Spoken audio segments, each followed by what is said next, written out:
Harry Houdini, the Young Magician. Chapter 1, A Bucket of Coins. Watch closely, the magician on the platform was saying. Watch me pick enough coins out of the air to fill the empty bucket. He waved his hands to show that they were empty. He turned the bucket upside down to show that it was also empty. If you can find out how I do it, he went on, everyone in Appleton, Wisconsin will be richer by nightfall. 7-year-old Eric Weiss moved closer to the platform. He had watched the man do the trick 3 times. It couldn't be as easy as it looked. The magician must be doing something special. But Eric couldn't find out what it was. It had taken him most of the afternoon to see the trick that many times. The magician did only a few tricks outside the sideshow tent. Then he went inside to do a longer show before he came out again.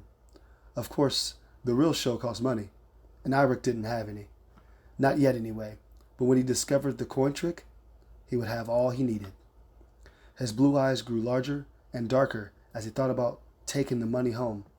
Perhaps his mother would be sitting in the rocking chair in the kitchen, darning socks. He would run into the room and empty the whole bucketful into her lap. Her beautiful dark eyes would shine, and she would say, "Hey, kid," the magician said. "Why didn't you go home like everybody else? You make me nervous watching all day." Eric looked around. It was true. He was the only one watching now. "I'm sorry, sir," he said. "I didn't think you'd notice me. It's just that I need to know how to fill the bucket with money. I don't think I can quite do it yet. Could you?" Eric hesitated. Maisto had sounded pretty cross. The magician stared at him. "Are you pulling my leg, kid? Do you think I really pull money out of the air?" "You don't really?" Eric asked. He was so pleased the magician was actually talking to him that he almost forgot to be disappointed about not taking a bucket of money home. "Then where did it come from?" Suddenly, the magician smiled. "Look here, kid," he said. "I'm going to show you something. It's not what you really do in this business that counts. It's what people think you do. Now, when I show the empty bucket, I hold it in my left hand, see? And in my left hand, I also have a bunch of coins that nobody sees. They're too busy looking at the empty bucket. Now in my right hand, I have just one coin. See?" Eric nodded. "But I saw you pick the coins out of the air." "Aha! That's what you thought you saw. Here's what you really saw." The man showed Eric that he was holding the coin behind his hand between his thumb and his first finger. When he held his hand up, the coin did not show at all. Then he moved his fingers quickly. Now the coin could be plainly seen. Even though Eric saw him do the trick, it was hard to believe the man hadn't picked that coin out of the air. "But how do you get another one after you throw that one in the bucket?" "I don't throw it in." "But I saw you do it every time." "You thought you saw me. I acted as if I was throwing it in, but I slipped it in back of my hand again. At the same time, I slipped the coin into the bucket out of my other hand. See how it's done? Come on up and try it." "I don't think I could." But Eric's fingers were itching to try. He'd forgotten everything except the magician, the bucket, and the coins. The first time he tried it, the coins in his left hand fell to the floor. It was a hot day, and the coin in his right hand stuck between his fingers. He made every kind of mistake. But at last, the magician said, "You're not doing badly, kid. You've got the fingers for it." "Eric, what are you doing here?" It was his father's voice. Suddenly, Eric was back in the world of parents, dinner time, and papers which hadn't sold. "This is your father?" the magician asked. "Yes, sir, it is," Eric answered. "This is my father, Dr. Weiss." "Oh, your father's a doctor?" "No, sir. My father is not a doctor. He is a rabbi," Eric said proudly. The magician looked nervously at the small man in the shabby black suit. "I didn't mean any harm, sir," he said. "I was just teaching the boy a trick. He's pretty good at it, too. He has the hands for it." Rabbi Weiss did not smile, but his voice was kind. "It was good of you to take the time, but we worry because we do not know where Eric is. And now we must hurry." As they walked quickly through the circus grounds, Rabbi Weiss asked sadly, "Eric, do you even know what day it is?" Irik's face fell. The eve of the Sabbath, Papa. I forgot. Yes, this is the eve of the Sabbath. We must hurry home before sunset. Never has anyone not been home when your mama lighted the Sabbath candles. Let's hurry, Papa, Irik urged. I would not want to not be there. Just outside the circus grounds, Rabbi Weiss halted. This sign, he said sternly. Yes, Papa? This sign says Jack Hoffler's 5-cent circus. From where did you get the 5 cents to enter the circus grounds? Well, Papa, the boy said, we thought it would be all right. Irik hesitated. His face was red, and he ended it quickly. I slipped under the ropes, Papa. Rabbi Weiss frowned.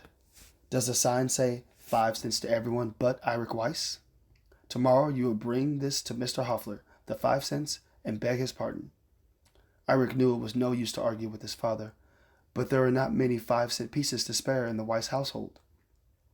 Dr. Weiss had brought his family to America from Hungary just before Irik was born.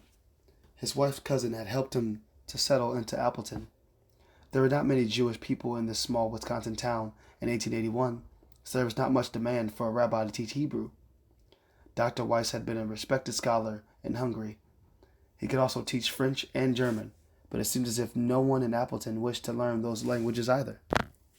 Irik had 3 brothers, and he knew it was a constant struggle to buy food and milk and shoes for all of them. But their mother managed well. They were never hungry. They were always neat. The children worked as much as they were able. Even 7-year-old Irik sold newspapers and shined shoes. Bit by bit, the plate is filled, Mama often said. Hurry, Papa, Irik urged as they turned the corner to the street where they lived.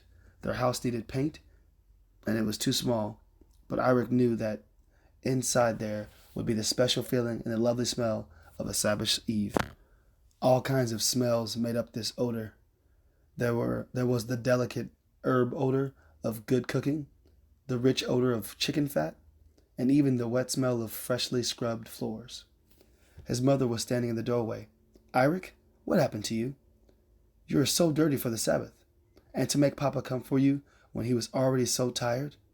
I'm sorry, Mama. What was worse was that the other boys had to sell your papers because you forgot, Dr. Weiss said. And Mama has been worried because you forgot. And why? Because of some great event?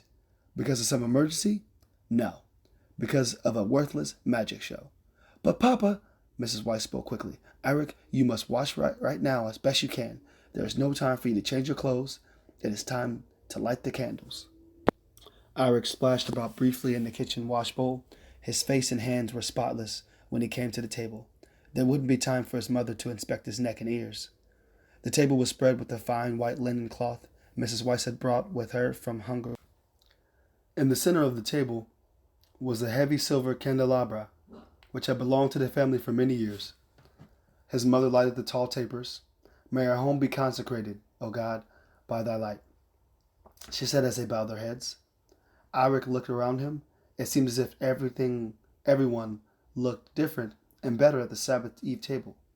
His older brother sat at one end, and Irik, his younger brother, Dash, sat at the other side.